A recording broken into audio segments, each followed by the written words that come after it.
अमर रहे, नेताजी अमर रहे। एक पंक्ति से अपनी बात की शुरुआत करूंगा कि ना हिंदू खतरे में है, ना मुस्लिम खतरे में है। अपने आंख का पर्दा उठाकर देखिए, बाबा साहब का संविधान खतरे में है। आज भारतीय जनता पार्टी की सरकार चल रही है और लगातार, चाहे वो संसद हो चाहे सड़क हो, हर एक प्रकार से पीडीए के लोगों का अवहेलना हो रही है, बेइज्जती हो रही है। आज 85% वालों के ऊपर उनका वोट लेकर और उन्हीं की बेइज्जती की जा रही है। और यहाँ तक कि जिन्होंने हमें खाने पीने, यहाँ चलने का, बोलने का, भाषण देने का और सही समान स्थिति में बैठने का स्थान दिए, हम लोगों के भगवान बाबा साहब का भी उन्होंने अपमान किया है। देश का गृह मंत्री, उसका इतिहास उठाकर देखेंगे तड़ी पार था। उसने अवहेलना की है बाबा साहब का। जिस गद्दी पे वो बैठा है, जिस संविधान के अनुसार वो गृह मंत्री बना है, वो भी बाबा साहब को अपमानित करने का काम कर रहा है।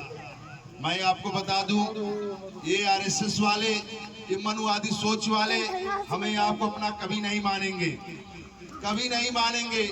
जब जब वोट आएगा लुभावना देंगे और आपकी आस्था से खेलने का काम करेंगे। हिंदू मुस्लिम की बात करेंगे और आपका वोट लेकर आप ही का गर्दन काटने का काम करेंगे।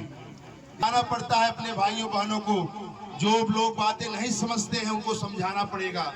आप लोगों की जिम्मेदारी है, क्योंकि अगर बाबा साहब का संविधान नहीं रहा ना, तो हमारी आपकी ये स्थिति नहीं रहेगी। इसको आप लोग गांठ बांध लीजिएगा। वो लोग तो संविधान बना के रखे हैं भाजपा वाले, लेकिन धन्य है हमारे अखिलेश जी, धन्य हमारे 85% के लोगों, जिन्होंने इस बार 2024 के चुनाव में देश के सबसे तानाशाह, सबसे झूठे प्रधानमंत्री को बैसाखी में लाने का काम अगर कोई किया है तो समाजवादी पार्टी के नेता अखिलेश यादव जी ने लाके किया है। इसलिए आप लोगों से कहूंगा कि आप लोग एक हो जाइए। करने आए हैं कि आज बाबा साहब का सम्मान हमें आपको बचाना है। और बचाना कैसे है? यही बाबा साहब भीमराव अम्बेडकर जी हमें आपको चीज दिए हैं जो कभी कोई नहीं दे सकता था। विश्व के सबसे बड़े विद्वान अम्बेडकर जी हमें आपको क्या दिए? एक वोट का अधिकार दिए। चाहे वो राजा हो, चाहे वो फकीर हो, सबका एक वोट का अधिकार है। यही इस धरती पे एक समानता है, बाकी कोई समानता नहीं है। तो हमारी आपकी आस्था से खेलने का काम ये हमेशा करते हैं। सबसे पहले हमारी माताओं बहनों को बलगराने का, हमारे गरीब भाइयों को बलगराने का और हिंदू मुस्लिम काम करने का काम ये करते हैं। देश का प्रधानमंत्री जब 2014 में आया, भाषण दिया बड़े बड़े मंचों से, क्या कहा था कि गैस डीजल पेट्रोल महंगाई कम कर देंगे, हवाई चप्पल पहनने वालों को जहाज में बैठा देंगे। जहाज में तो नहीं बैठा, लेकिन चप्पल भी उतरवा लिया टैक्स के नाम से। छोटे छोटे नन्हे मुन्ने बच्चे जो आज तक कभी कर टैक्स नहीं लगा था, कापी किताबों में भी टैक्स लगाने का काम कौन किया है? ये भारतीय जनता पार्टी के लोग। ये लोग बहुत चतुर हैं, ये लोग सीधे वार नहीं करते हैं, पीछे के दरवाजे से हमारे आपका आरक्षण खाने का काम करते हैं। सोचिए, जितनी सरकारी संस्थाएं हैं, जितनी सरकारी संस्थाएं, जिस आरक्षण से हम आप, हमारे आपके भाई बहन, बच्चे कहीं न कहीं दरोगा, लेखपाल, कारीगरों के रूप में दिखाई दे जाते हैं। अगर वो सारी चीजें प्राइवेट हो जाएंगी तो आरक्षण कहां से लागू होगा? तो इसलिए वो लोग सारी चीजें प्राइवेट करते चले जा रहे हैं। शिक्षा इतना महंगा कर दिया गया है, एक दलित का बेटा, एक बैकवर्ड का बेटा शिक्षा ग्रहण न कर पाए। एक नेता ऐसे हैं पूरे भारत में जो पूरे दम से लड़ रहे हैं मोदी और योगी से।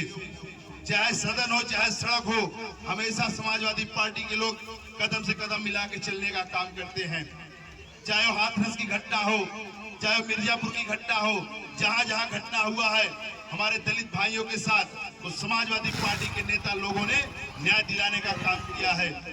आज भी जलन उनको इतना हो रहा है कि अगर कोई एससी कास्ट का, मैं सच्ची घटना बता रहा हूँ, एससी कास्ट का दरोगा पद पे था, अपनी बारात लेकर जा रहा था घोड़ी पे, सामंतवादियों को नहीं जमा, घोड़ी को भी मारा, दूल्हे को भी मारा, घोड़ी वाले चलाने वाले को भी मारा।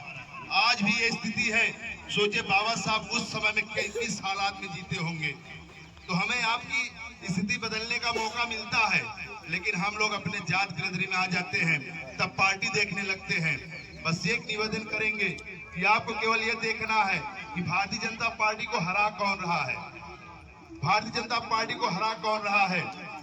एक बात ध्यान दीजिए, जब गद्दी पे आपके पीडीए का कोई बैठेगा तो आपके बारे में जरूर सोचेगा, वो जरूर सोचेगा आपके बारे में। अगर वो मनवादी सामंतवादी विचारधारा का बैठेगा तो आपके बारे में कभी नहीं सोचेगा। एक तरफ से देगा, एक तरफ से वसूलेगा। फ्री में राशन क्या इसके बाप दादा के घर से मिल रहा है? ये तो कांग्रेस की देन है, तब से चलता आ रहा है। तब मिट्टी का तेल और चीनी भी मिल रहा था, लेकिन हमारे अखिलेश जी भी किसान निधि दिया करते थे, हर महीने बेरोजगारी भत्ता दिए थे। उन्होंने जब एम्बुलेंस चलाई थी, केवल जाति देख के नहीं चलाया था। पार्टी को बदनाम करते हैं, जातिवादिता करते हैं। लैपटॉप 18 लाख दे दिए, जिसमें गरीब नौजवान किसान के बच्चे भी पाए लैपटॉप, उससे रोजी रोजगार करते थे। जो रोडें सड़कें बनवा दी, लड़ाकू विमान उतर गए उस पे। क्या उस पे केवल एक बिरादरी चलती है चाचा?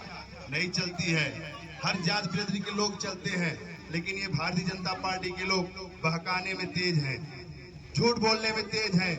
मोदी आएगा, मंचों पे बड़ी बड़ी बात बोलेगा और थोड़ा इमोशनल हो जाएगा और लोग बहक जाते हैं।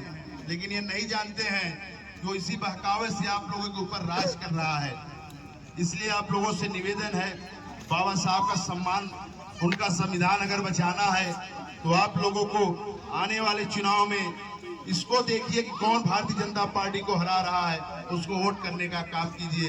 अपने वोट का, आपका एक वोट आपके बच्चे का, आपका और आपके परिवार का सपना पूरा करने का काम करेगा, आपको मान सम्मान दिलाएगा, उचित स्थान दिलाएगा। इसलिए आप लोगों से हम सभी लोग समाजवादी पार्टी को लोग निवेदन करने आए हैं। एक बात कह के अपनी बात को विराम देंगे कि आज घर घर स्कूटरें और कारें हो गई हैं, आज घर घर स्कूटरें कारें हो गई हैं, पर ये तो भगवान की मेहरबानी है।